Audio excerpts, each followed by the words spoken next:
إياك نعبد وإياك نستعين اهدنا الصراط المستقيم. إن الحمد لله نحمده ونستعينه ونستغفره ونتوكل عليه ونعوذ بالله من شرور أنفسنا ومن سيئات أعمالنا من يهده الله فلا مضل له ومن يضلله فلا هادي له ونشهد أن لا إله إلا الله وحده لا شريك له ونشهد أن سيدنا محمدًا عبده ورسوله۔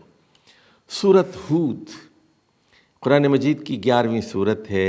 پچھلے پروگرام میں ہم نے گفتگو کی تھی سورۃ یونس کے مرکزی مضمون کے بارے میں اور چند ایک مضامین کے بارے میں۔ آج کی گفتگو اسی سلسلے کی اگلی کڑی ہے۔ ذرا غور فرمائیے، آیت نمبر 24 میں اللہ تعالیٰ نے اپنے دلائل قدرت کو کس طرح بیان کیا ہے۔ فرمایا گیا انما مثل الحیات الدنیا کماء انزلناہ من السماء، بلا شبہ اس دنیاوی زندگی کی مثال ایسی ہے جیسے اللہ تعالیٰ نے آسمان سے بارش برسائی، فاختلط بہ نبات الارض، جس کے نتیجے میں زمین کی فصلیں لہلائیں، مما یاکل الناس والانعام، جس سے انسان اور مویشی فیضیاب ہوتے ہیں، حتی اذا اخذت الارض زخرفہا، یہاں تک کہ زمین اپنے نکھار اور جوبن پر پہنچی، وَزَيَّنَتْ وَظَنَّ أَهْلُهَا أَنَّهُمْ قَادِرُونَ عَلَيْهَا، پھر اس کی تزئین ہوئی زمین کی اور لوگوں نے یہ سمجھا، کسان نے یہ سمجھا کہ اب وہ اس فصل کو حاصل کرنے پر پوری قدرت حاصل رکھتے ہیں۔ اللہ کی زمین تھی، اللہ کی بارش تھی، اور لوگوں نے یہ سمجھا کہ اب فصل تو لہلہا اٹھی ہے، اپنے شباب اور جوبن پر ہے، اب پوری طرح ہم قادر ہیں کہ ہم اس کو کاشت کر سکیں گے۔ اتاہا امرنا لیلا او نہارا فجعلناہا حصیدا، لیکن اچانک رات کے وقت یا دن کے وقت ہمارا فیصلہ آ گیا اور گویا کہ وہ کٹی ہوئی تھی، فصل برباد ہو گئی۔ کأن لم تغن بالامس، گویا کہ کل وہ موجود ہی نہیں تھی۔ کذالک نفصل الآیات لقوم یتفکرون، اس طرح اللہ تعالیٰ ان لوگوں کے سامنے اپنے دلائل کو رکھتا ہے، اپنی آیات کو رکھتا ہے جو غور و فکر سے کام لیتے ہیں۔ تو یہاں دیکھیے آیات سے مراد وہ دلائل ہیں قدرت کی، طاقت کی اور حکمت کی، کہ بارش برسانا اس کا کام ہے، زمین فراہم کرنا اس کا کام ہے، لیکن انسان یہ نہ سمجھے کہ وہ فصل کو حاصل کر کے ہی رہے گا، یہ فصلیں تباہ کی جا سکتی ہیں۔ تو اس میں سبق ہے غور کرنے والوں کے لیے کہ جب کوئی قوم ناشکری کا مظاہرہ کرتی ہے اور اللہ تعالیٰ سے بغاوت کا رویہ اختیار کرتی ہے تو اللہ تعالیٰ دنیا میں بھی اسے عذاب سے دوچار کرتا ہے۔ اب آیت نمبر 67 میں دیکھیے سورہ یونس کی کہ کس طرح دلائل کی بات ہوئی ہے، اور یہاں بتایا گیا هو الذی جعل لکم اللیل لتسکنوا فیہ والنہار مبصرا ان فی ذلک لآیات لقوم یسمعون۔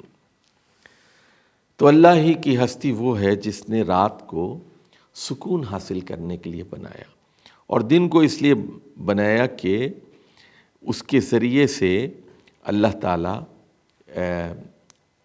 انسانوں کو معیشت اور کاروبار کے لیے موقع فراہم کرنا چاہتا ہے۔ دن کی روشنی میں وہ دیکھ سکیں اور کاشت کر سکیں، کارخانوں میں جا سکیں، صنعت کا کام کر سکیں، یعنی نشو و نما اور کاروبار حیات کے لیے تخلیق کیا ہے۔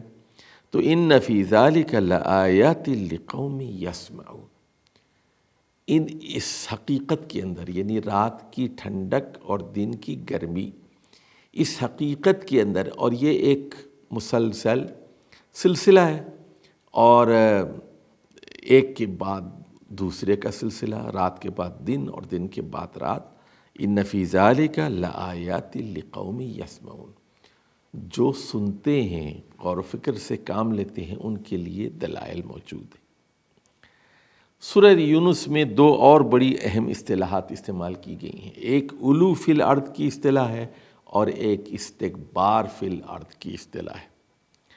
اور یہاں فرعونی قیادت کا تذکرہ ہے اور دونوں رویے اسی سے منسوب کیے گئے ہیں۔ علو فی الارض کا مطلب ہے ایکزالٹیشن، بڑائی کا اظہار، اور تکبر بھی اسی معنی میں ہے۔ تو فرعون ایک ظالم ڈکٹیٹر تھا، زمین پر علو اور کبریائی کا دعویٰ اور مظاہرہ کرتا تھا، اختیار کے استعمال میں اسراف سے کام لیتا تھا، تجاوز سے کام لیتا تھا۔ فرعون اور اس کے فوجی کمانڈروں کی دہشت عوام الناس پر اس قدر تھی کہ سوائے چند نوجوانوں کے کوئی ایمان نہیں لے آئے۔ فرمایا گیا فما آمن لموسیٰ الا ذریۃ من قومہ، حضرت موسیٰ پر چند نوجوانوں کے علاوہ کوئی ایمان نہیں لے آیا۔ علی خوف من فرعون وملئہ، فرعون کے خوف سے اور ملأ کے خوف سے۔ تو آج بھی ہم دیکھتے ہیں اور قیامت تک آپ دیکھیں گے کہ ڈکٹیٹروں کا اور بادشاہوں کا اور فوجی حکومتوں کا کیا روب ہوتا ہے، ایک جھوٹا ایک ان کا دبدبہ ہوتا ہے، وہ اپنے آپ کو خدا سمجھ بیٹھتے ہیں، ایمان نہیں لائے لوگ فرعون کے خوف سے اور ملأ کے خوف سے۔ إياك نعبد وإياك نستعين اهدنا الصراط المستقيم